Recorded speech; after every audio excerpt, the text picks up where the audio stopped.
صحبت میں کئی سال گزارے ہیں اور نبی کریم صلی اللہ علیہ وسلم کی سب سے زیادہ حدیثیں ان کو یاد تھی. وہ کون ہے بتاؤ؟ ابو ہریرہ تو نام نہیں تھا نا، نام تھا عبد الرحمن بن صخرہ، اور کہتے کیا ہیں ابو ہریرہ. اب ابو ہریرہ کیا ہے؟ ہرۃن عربی زبان میں کہتے ہیں بلی کو، اور ہریرہ کہتے ہیں بلونگڑی کو، بلی کا بچہ، بلی کے بچے کہتے ہیں ہریرہ، چھوٹی سی بلی. ان کو ابو ہریرہ کیوں کہتے ہیں؟ کوئی ہریرہ ان کی بیٹی کا نام تھا، یہ بلی کے باپ تھوڑی تھے. اب ابو ہریرہ کیوں کہتے ہیں؟ رسول اللہ صلی اللہ علیہ وسلم خدمت میں آئے ہیں، ان کے یہاں یہ بلی تھی ان کے بازو میں، تو نبی نے فرمایا یا ابا ہریرہ. یہ ایسا لفظ دنیا کو پسند آیا. آج لوگ نام نہیں جانتے، ابو ہریرہ کے لفظ کو جانتے. یہ پیغمبر کے لفظ ہے نا. بعض الفاظ حضور پاک زبان سے کسی صحابی کے لیے فرما دیتے نا تو اس کا دل کرتا تھا کہ لوگ میرا نام نہ لیں، اسی سے پکاریں جو حضور نے فرمایا. عشق پیغمبر سے اگر کسی نے کیا ہے نا تو وہ صحابہ ہے. بس باقی تو اس کا کسی کو حصہ ہی مل جائے تو بڑی بات ہے، لیکن نبوت کے ساتھ عشق کا خدا کی قسم حق ادا کیا تو پیغمبر کے صحابہ نے کی. رسول اللہ صلی اللہ علیہ وسلم ایک صحابی ہیں، ان کا نام ہے حضرت سفینہ رضی اللہ. اب سفینہ تو نام نہیں ہے، سفینہ تو کہتے ہیں یہ بحری بیڑے کشتی کو. سفینہ کیوں کہتے ہیں؟ وہ بوجھ بہت اٹھا لیتے تھے.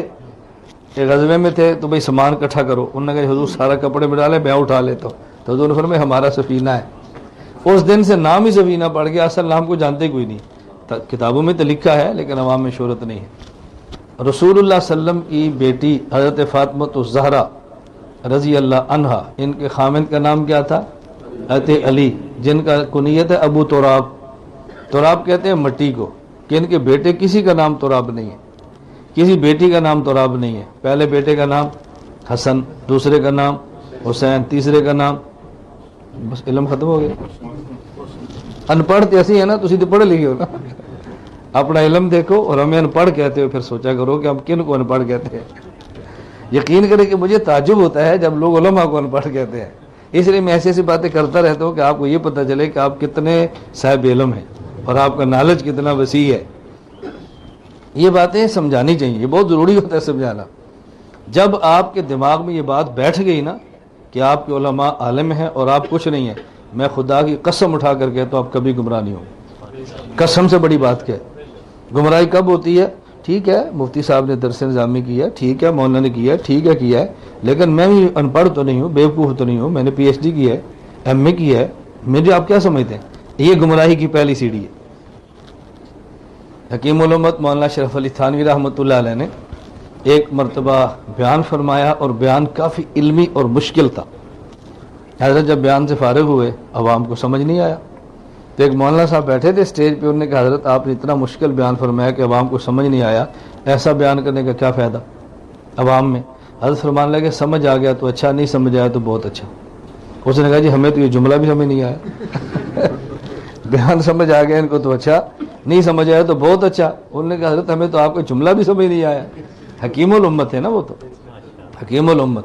حضرت تھانی فرمانے لگے اگر اس عوام کو آج کا بیان سمجھ آ گیا تو اچھا کہ ان کو میرا مسئلہ سمجھ آ گیا، نہیں سمجھ آیا تو بہت اچھا. کیا مطلب؟ اب یہ گمراہ نہیں ہوں گے. کیوں؟ ان کا ذہن بن گیا ہے کہ مولوی اشرف علی اتنا بڑا عالم ہے، ہم اس کا بیان سمجھ بھی نہیں سکتے. اب یہ دائیں بائیں نہیں جائیں گے، ان کے علم ہے کہ ہمارا مولوی بہت بڑا مولوی ہے. یہ جاتے کب ہیں؟ آخر جی ذاکر نائک مذہبی اسکالر ہے، معمولی بات تو نہیں ہے، ہزارہ بندے ان کو سنتے ہیں. اب کیسی بات مولوی صاحب کرتے ہیں؟ اب یہ گمراہی کے دروازے شروع ہو رہے ہیں. جوید احمد حامدی کوئی چھوٹا آدمی ہے، دیکھو نظریاتی کونسل کے میں رکن ہے اور بڑے بڑے یونیورسٹی کے ڈین اس کے شاگرد ہیں، تو کوئی چھوٹا بندہ ہے. تو اب یہ گمراہی کے دروازے شروع ہو رہے ہیں. اور جب آپ کا ذہن بن جائے کہ جو ہمارے پاس عالم ہے اس کی دنیا میں مثال نہیں ہے، گمراہ ہوں گے؟ نہیں ہوں. میں ساتھیوں کہا کرتا ہوں کہ ہمارے لوگ بہت پریشان ہوتے ہیں، وہ جی فلاں ملک ہے ایجادات میں بہت آگے نکل گیا ہے، بہت نکل گیا ہے، بڑی ترقی کر رہی ہے، مسلمان بہت پیچھے رہ گیا. مولوی صاحب وہ چاند تے پڑ گئے نے، لوٹے تے استنجے دیاں گلاں کر دیو، کچھ اگے بھی ودو. میں نے کہا وہ چاند پر گئے ہیں اور ہمارا چاند عرش پر گیا ہے. نہیں سمجھے؟ وہ چاند پر گئے اور ہمارا چاند اتنی ترقی کی مثال کو دے سکتا ہے. دنیا کی تیز رفتار سواری ہم چیلنج سے کہتے ہیں کوئی ترقی یافتہ ملک بتائے ان کا جہاز کتنا جاتا ہے. ٹھیک ہے آواز سے اتنے گنے تیز چلتا ہوگا، ہم نے مان لیا، لیکن ہمارے حضور جس سواری پر گئے نا اسے کیا کہتے ہیں؟ براق. رفتار کتنی ہے؟ جہاں نگاہ پڑتی ہے وہاں قدم پڑتا ہے. ایسی ترقی کسی نے کی ہے؟ تو پھر آپ دل چھوٹا کیوں کرتے ہیں؟ پھر کیوں دل چھوٹا کرتے ہیں؟ اپنی ترقی بتاؤ بھئی ہم کون ہیں، ہم کہاں تک پہنچے ہیں. تم نہیں پہنچ سکتے جہاں تک ہم پہنچے ہیں، یہ باتیں بتایا کرو. ہر بندہ چاند پہ گیا ہے یا ان کے 2-4 بندے گئے ہیں؟ ہر بندہ تو نہیں گیا نا، ان کے 2-4 گئے ہیں نا. تو ہر بندہ عرش پہ تھوڑا جائے گا. ہم جس کے مرید ہیں وہ گیا ہے، ہم جس کے امتی ہیں وہ گیا ہے. تو بڑوں نے جانا ہے، سب نے تھوڑی جانا ہوتا ہے. ہم کہتے ہیں کوئی مثال پیش کرے، کوئی نہیں کر سکتا. میں اس سے اگلا جملہ کہتا ہوں، اللہ کرے آپ کے ایمان کو جوش آئے.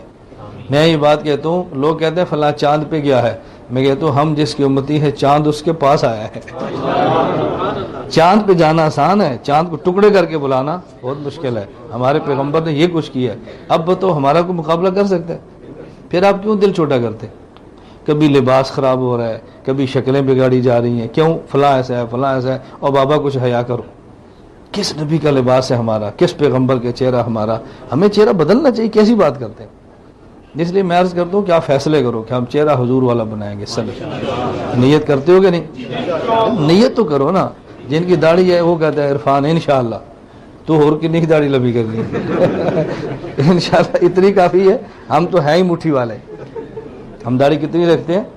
مٹھی داڑھی سنت ہے. مٹھی سے بات، تینوں طرف سے بال لینا یہ بھی سنت ہے. کبھی دھوکے میں نہ پڑنا.